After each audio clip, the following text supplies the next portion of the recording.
Hello mga auntie, gusto ko lang i-inform sa ating mga kababayang, mga OFW.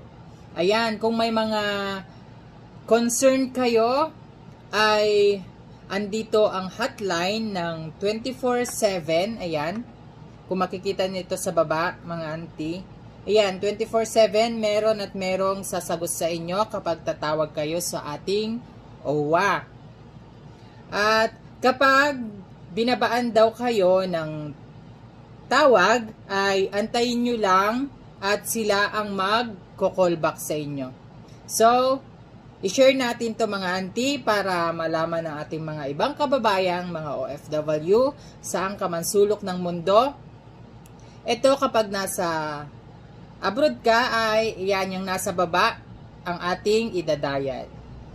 So, yun lamang at maraming salamat.